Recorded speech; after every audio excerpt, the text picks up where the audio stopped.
Welcome to the world of Mark's Money Mind, coming to you from the Rocky Mountain town of Crested, Butte, Colorado.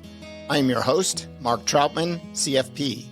This educational, personal finance show combines money lessons, timely topics, personal stories, and community wisdom to help listeners and viewers master their finances to enjoy a stress-free life of financial freedom. Welcome to this week's show. Let me give you a little quick update on the housing situation. Well, everything is moving along according to plan. The closing is set for the end of next month. Everything seems to be on track, so I assume I am moving out. I have found a one-bedroom garage apartment here in Crested Butte, so I'll be able to keep 1 foot here. And my daughter and I can enjoy Crested Butte anytime we like and keeping our foothold here in the Gunnison Valley. As far as the Longmont housing situation is concerned, that is still my plan to move there.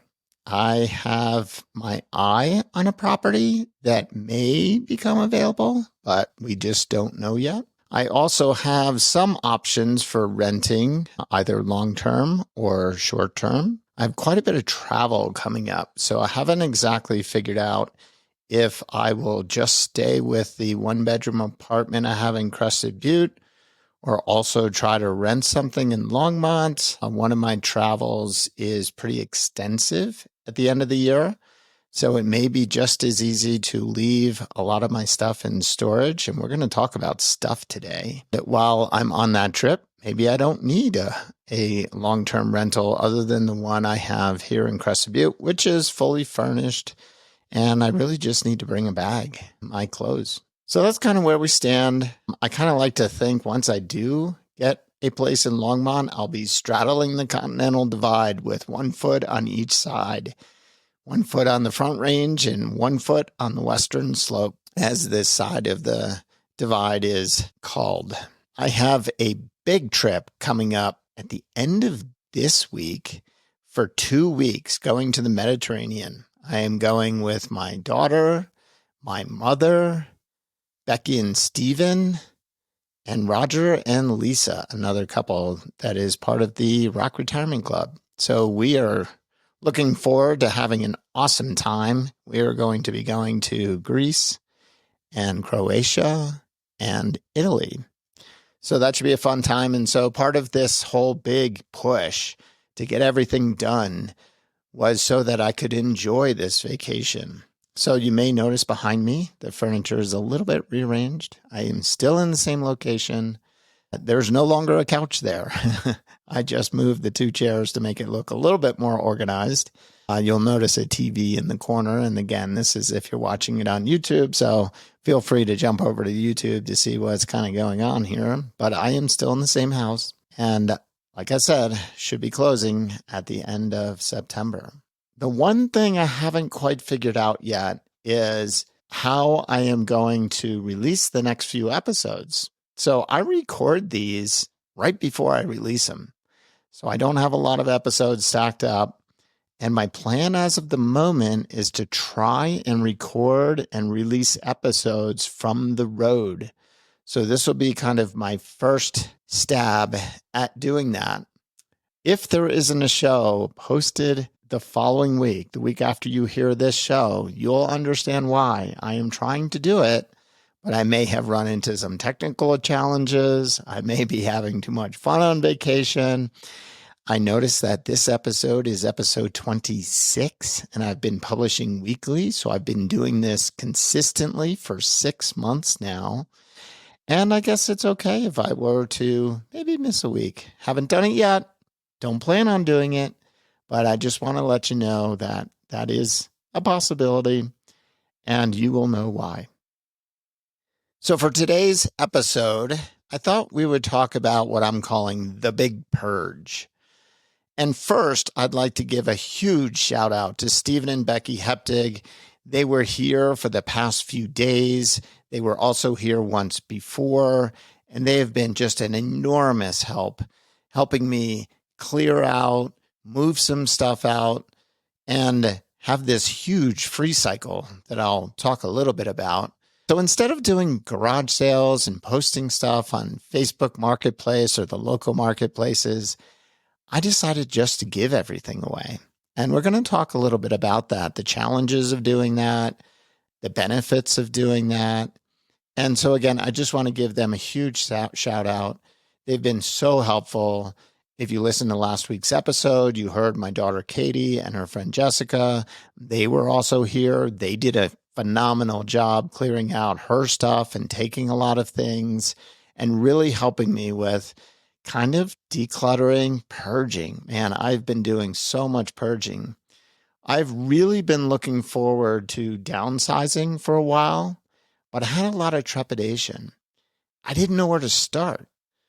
Initially, my idea was I would kind of shop from my house, find a new place, understand what the layout of it was, and then just kind of shop from the possessions in my house for that new location, and then just figure out how am I going to get rid of everything else, whether it's free cycle or just leave it behind for the realtor to do. That was the idea. However, that didn't quite work out because I don't really have a next place necessarily. Like I said, I do have this 1-bedroom apartment in Crested, Butte, but it's fully furnished.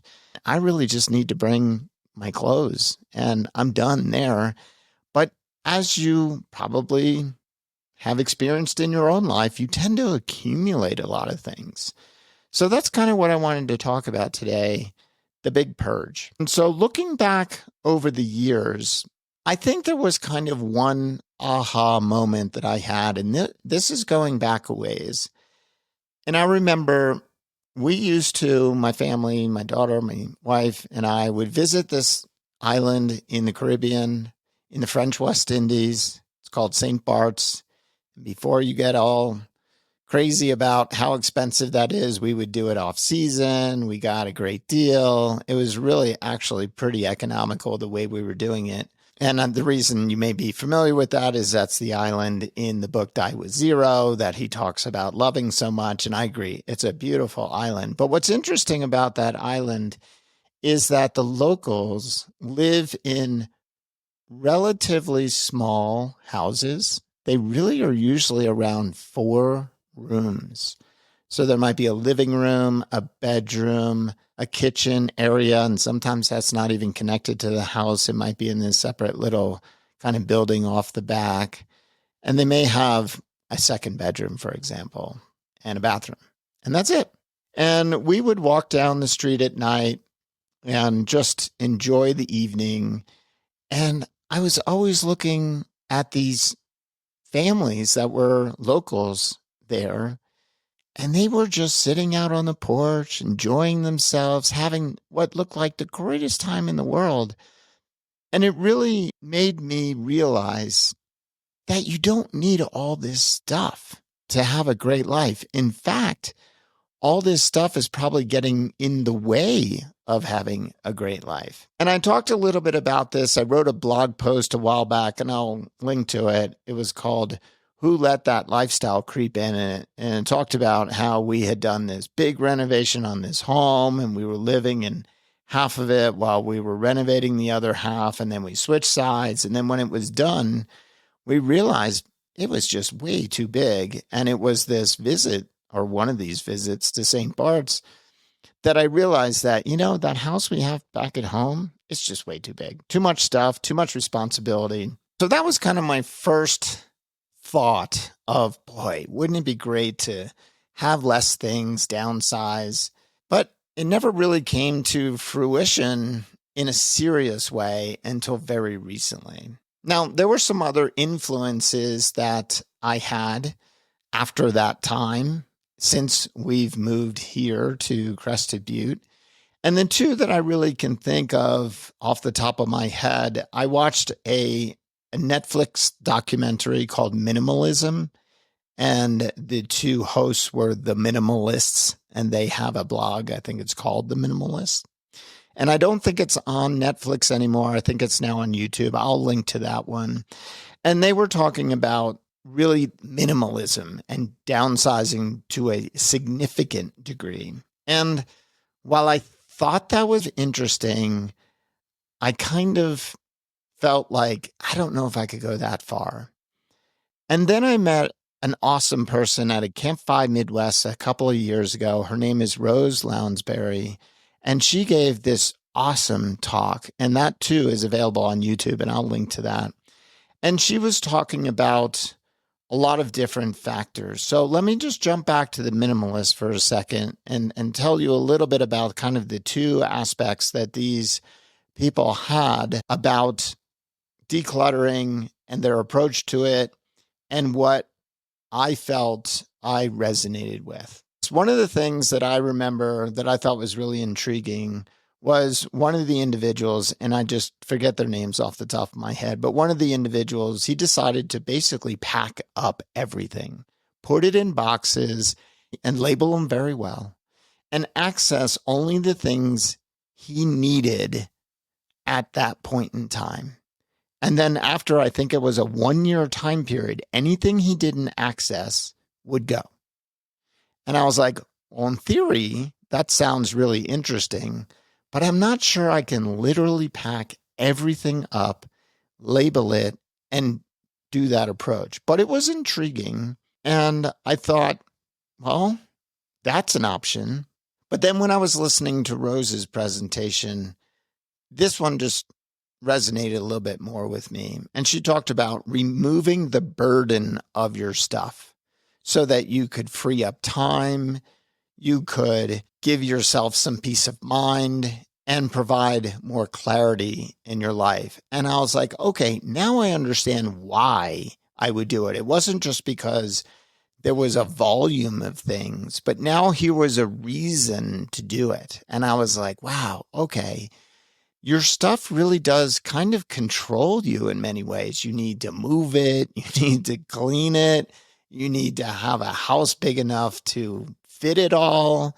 Or if you don't have a house big enough to fit it all, it can overflow into your garage. And for some people, it overflows into a storage facility. And she talked a lot about the emotions of getting rid of things. And she called it having the guts to let go. And I thought that was really interesting because now she was getting to the point that I was feeling. It wasn't just the things, it was all of the emotions around the things. And some of the things that she also brought up, and if you watch the video, you'll see what she's talking about, but some startling facts. Apparently, 80% of the items we keep on average, we never use. And I was like, wow, that seems like a pretty high number. I think I use more than 80% of my stuff. Now, as I've been purging recently, I tend to agree. There are a lot of things that I was really not using. Part of the reason we accumulate things, I think, is the ease of accumulation. We now have Amazon, where you see something, you can just one-click it and it'll be at your house, the next day, or in my case, a few days later, because I live at the end of the road. But it's so easy to get more stuff. And one of the other things that she pointed out was 1 in 10 households have an offsite storage unit. I was like, that seems like a lot of people. But you know what? I've been looking for a storage unit. So my original plan was I was going to have one here in the Gunnison Valley, so near my house here in Crested, Butte. And the idea was, I thought originally the place I was going to rent was not going to be available until after I got back from my second trip that's coming up, a different trip. But it was going to be after I closed on the house. And that one was not fully furnished. So I was like, oh, I need a storage facility. I can put some stuff in it. And then when I get back from that second trip, then I can get the stuff and I can put it in this rental that was not furnished, the first one I looked at. And man, it was not easy to find a storage unit. They were hard to come by. And now I was able to get one.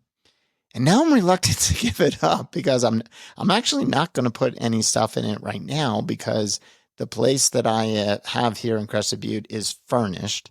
So I don't need to put stuff in there in anticipation of moving, because most of the things that I have will be able to move right in. And I will have overlap with this current one that I was able to get. I don't have this gap where I don't have the ability to put stuff in the rental unit right away. But because they're so hard to come by, I'm kind of hesitant to give it up until I know for sure I don't need it. So I'm willing to pay an extra month for this empty storage unit, but at least I'm not putting a whole bunch of things in it that are just going to stay there for a long time. And then I did get a storage unit over in Longmont, which is where I will move the bulk of the things I've decided to keep. Fortunately, it's not a lot of things.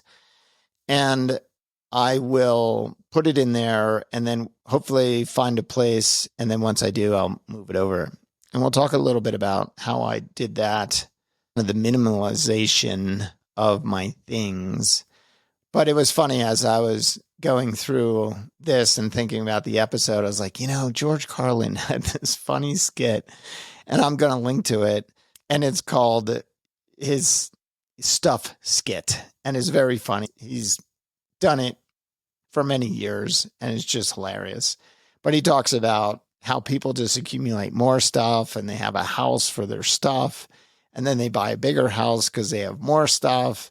And then it's just really funny. So it just was the first thing that popped in my head when we were talking about accumulating things and accumulating things. It's so coincidental. So this morning, I think it was, Kevin Sebasta, who was my co-host on this show at the live podcast we did at Camp Fi Rocky Mountain Week 2. He sent me an email this morning of a blog post that was on Dare to Draw Down, and I'll link to it. And it's called Downsizing to Become Nomads. So Darren and Jolene, shout out to them, friends of mine, 5 friends. Hey, they talked about slow downsizing instead of kind of this one, getting rid of 70 or 80% of your stuff in one fell swoop, doing it slowly. And I thought about that, and I think that's kind of what I've been doing.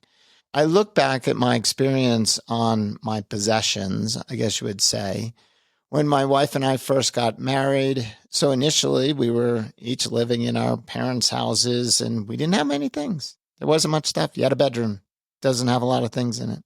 Then we moved to a rental house after we got married. Started accumulating stuff, started putting stuff in that house. That house actually was a small 3-bedroom, so we were accumulating things just like the average Americans. And then ultimately we moved into a larger house, also in New Jersey, more stuff.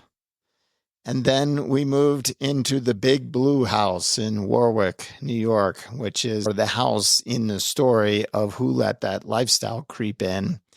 And that house was huge, so way more stuff. And so here we are accumulating stuff after stuff after stuff, basically doing exactly what Rose was alluding to.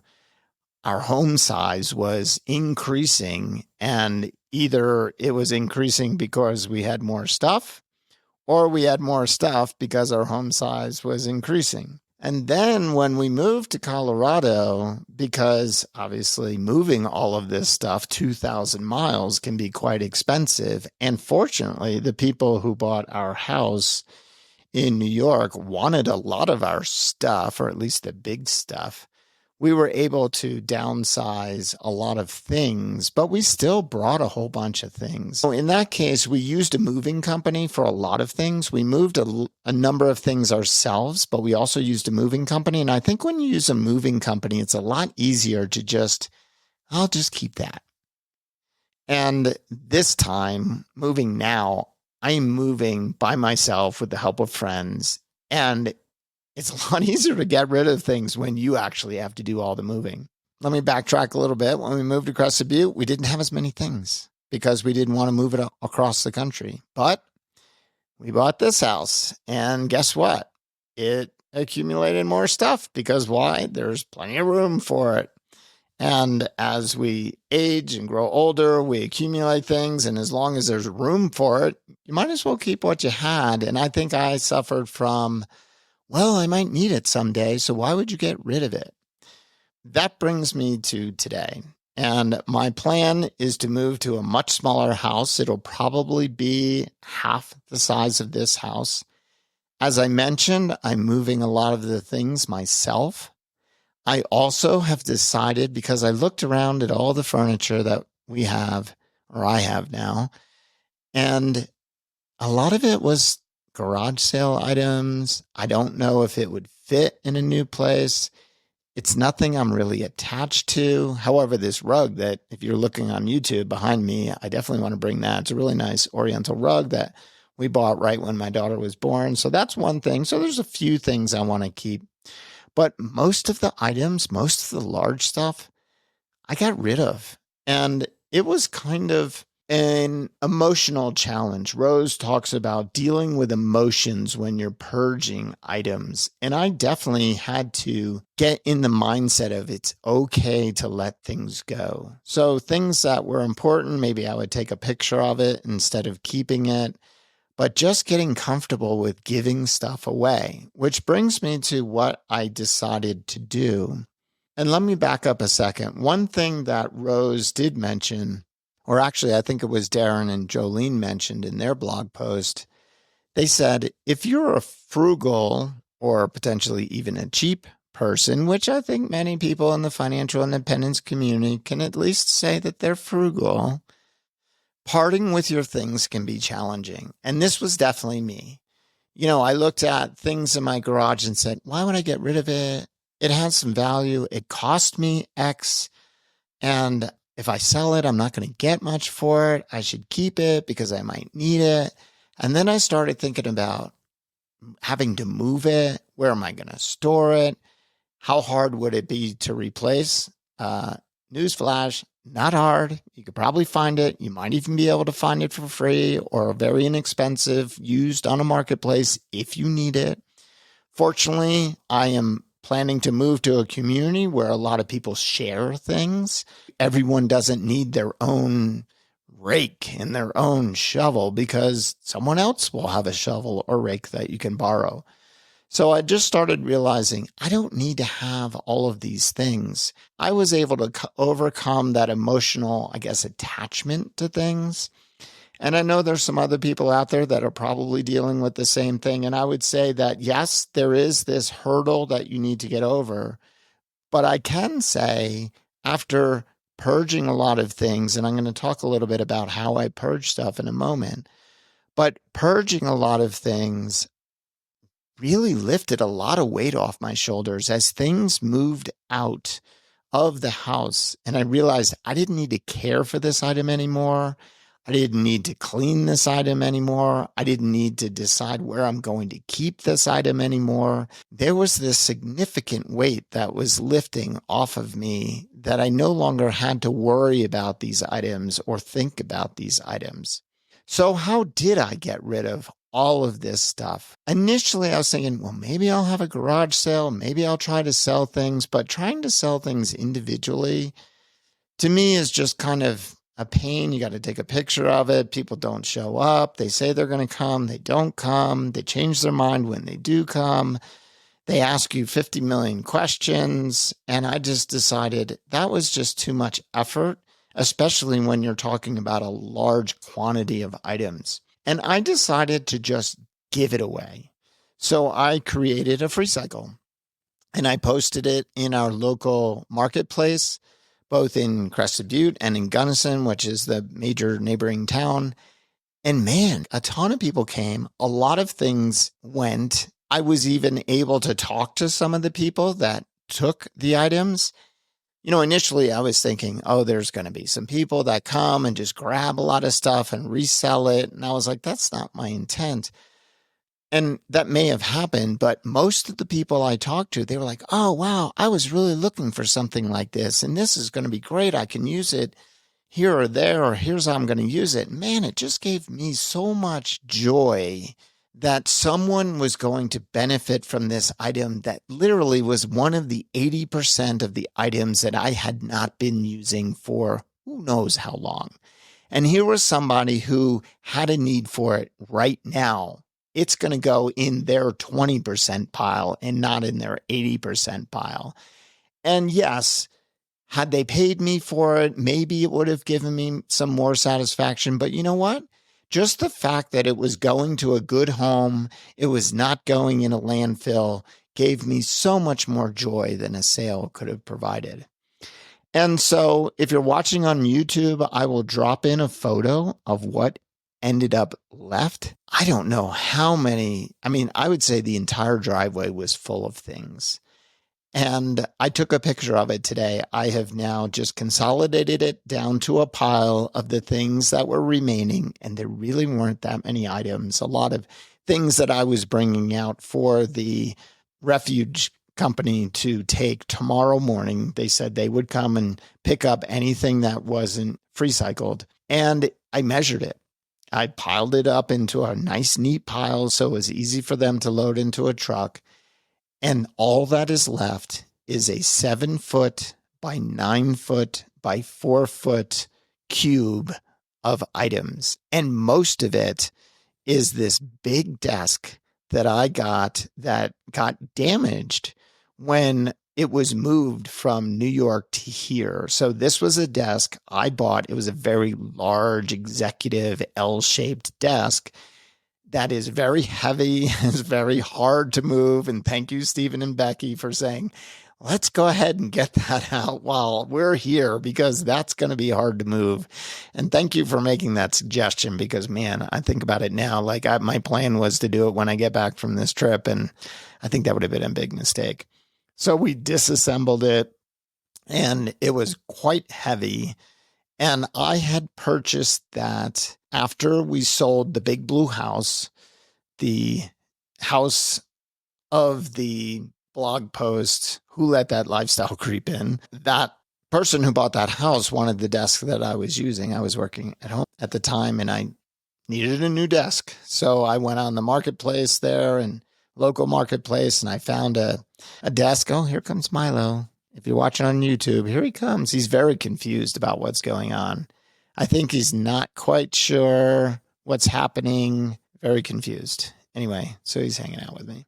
So I bought this desk for $200, and he said, you can have this desk for $200 as long as you can get it out of here. And we did. We got it out. And he said, and also without damaging my house, because it was upstairs somewhere in a room. But we got it out of there. And so I've had that desk since 2006. So almost 20 years, $200 later. And it is a monster desk. And the movers who moved it here, there was a lot of damage to it. Some of the corners got damaged. So I'm not surprised no one took it for the reason that it had some damage, but also because it's really heavy and hard to move, and it takes up quite a bit of space. So I would say about 30% of that cube is that one item. But pretty much everything else found a new home. So I feel really good about that. Happy to have purged. It feels so great that I have relieved myself of these responsibilities, of these possessions that really didn't mean anything to me. And I'm so looking forward to the next chapter. And I would say that if you have the opportunity to do a purge, and maybe you do it one room at a time, that's what I had to do. And also maybe focus on a room that doesn't have a lot of emotion for you. So maybe not focus on that child's room who's moved out first. Maybe start with your own things. And one of the things I did with clothing, for example, so my clothes are in the closet and I stack them up on shelves. I would take a stack down and I said, okay, the stuff on the top is probably what you use most, because once you wash it, you put it back on top of the pile. And the stuff on the bottom, you probably haven't used in a while. So focus on the things on the bottom of the pile. And my daughter also gave me a tip that's she uses, I believe, where she turns the items that she hangs in her closet around after she uses them. And then she can tell based on the position of the hangers what she has used recently.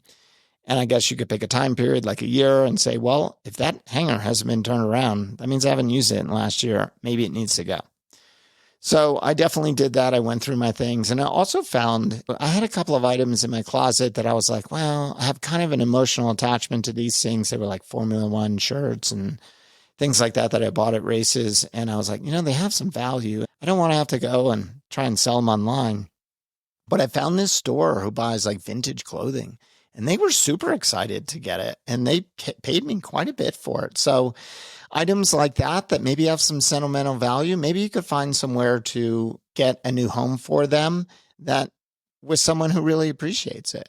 But in some cases, I was also getting rid of things when somebody said, I knew their background a little bit. And I said, oh, you know what? I bet you they would like this item. And I would say, hey, by the way, I have this thing I'm giving away. And they're like, oh, wow, that would be awesome. Like I gave away a set of ATV ramps, for example. I don't have an ATV anymore, but the person I gave them to was super excited about it and had a use for it right now.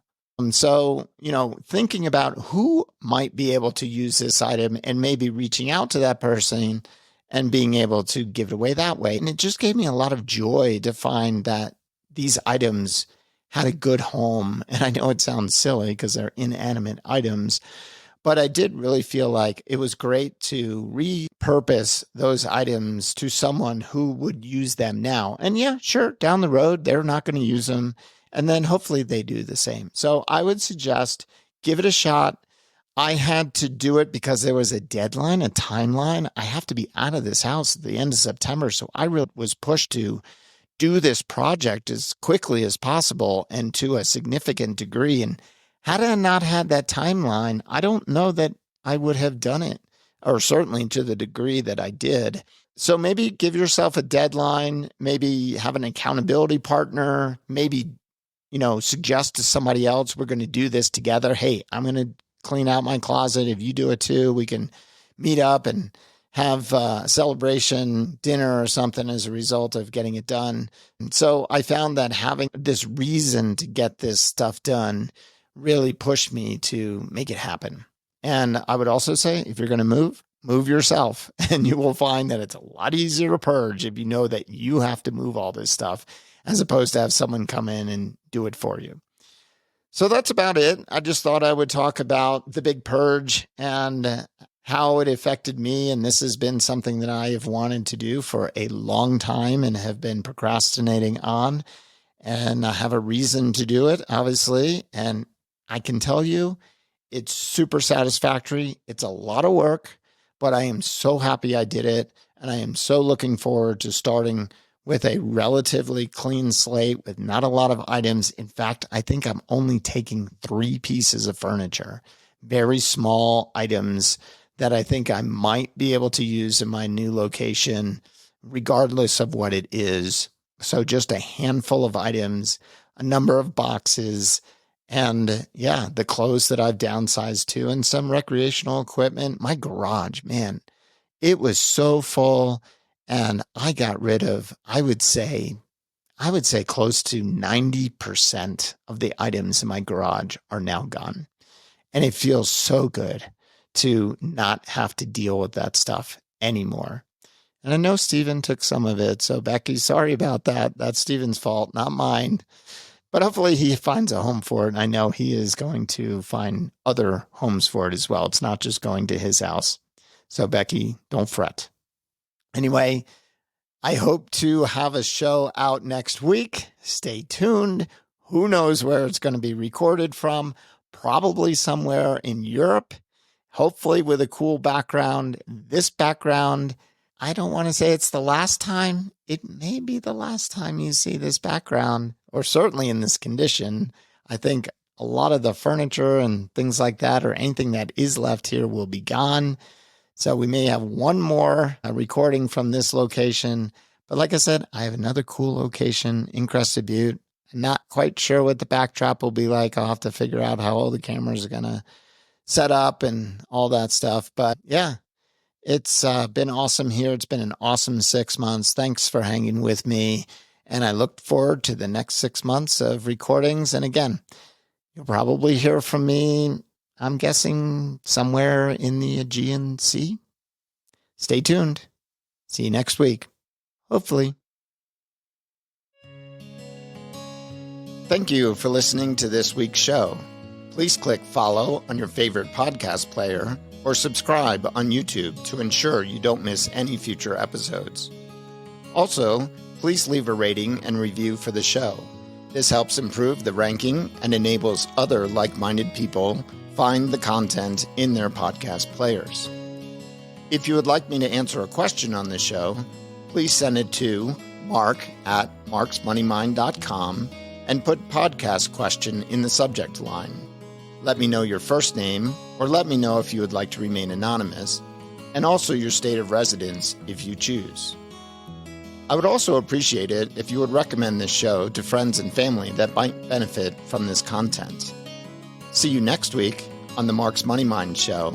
Until then, make some, save and invest, live on the rest. And now for the all-important disclaimer. This show is for education and entertainment purposes only and should not be considered investment, tax, or legal advice. Please consult the appropriate advisor or advisors before implementing anything you hear on this show or any other show for that matter. While I fully intend for everything on this show to be true and accurate at the time of each recording, occasionally errors may occur. So please do your own due diligence on anything discussed.